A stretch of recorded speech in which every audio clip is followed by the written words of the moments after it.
Hi, and welcome to another economic commentary. I'm Stuart Bergman. Winter driving is obviously not for the faint of heart. White-knuckling your way through blustery conditions across ice, slush, and snow-covered roads is an all too familiar feature of Canadian life. The global economy came careening into 2022, having navigated a series of peaks, valleys, and blind curves. As the world emerged from a global pandemic, a policy-induced demand surge ran up against a flurry of supply chain disruptions, yielding inflation not seen in 40 years. Risk of overheating forced central banks to slam on the brakes in a sequence of frequent and sharp interest rate hikes.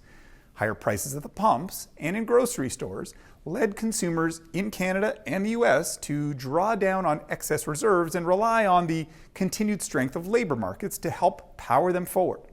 In our winter global economic outlook, EDC Economics expects the US and Canadian economies to have accelerated by 1.8% and 3.4% respectively in 2022. But both economies appear to now be moving into the right lane. As job and income growth let up, the reserve tank approaches empty, and the negative wealth effects of lower asset prices become a headwind. It's only a matter of time before higher prices and interest rates take their toll. We expect Canadian growth to decelerate to just 0.2% in 2023 thanks to weaker commodity prices, softness in the housing market, and elevated levels of consumer indebtedness. The U.S. economy won't fare much better, clocking growth of only 0.4%. After a year of supersized interest rate increases in both Canada and the U.S. that saw rates turbocharged by 4%, we expect both central banks to now downshift early in the year before letting up completely for most of 2023. As monthly inflation falls closer to target and growth eases, monetary authorities will likely consider a policy U-turn toward the end of 2023 and into 2024.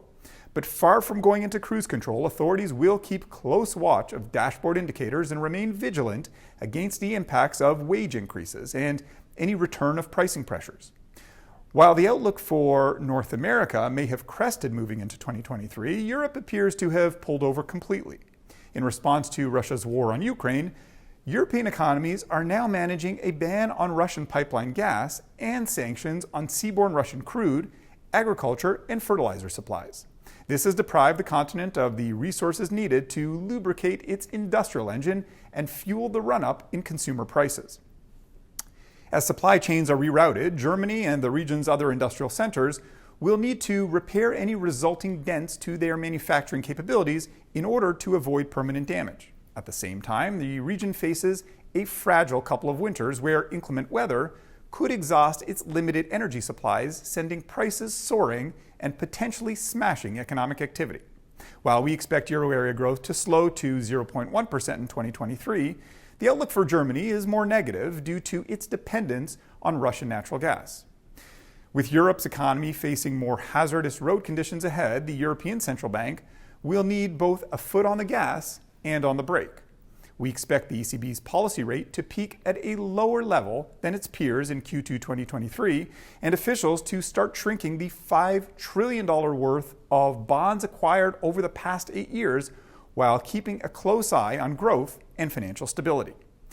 For its part, the Chinese government will try to jumpstart its economy, helping growth overtake the 5% threshold in 2023, albeit moderately so.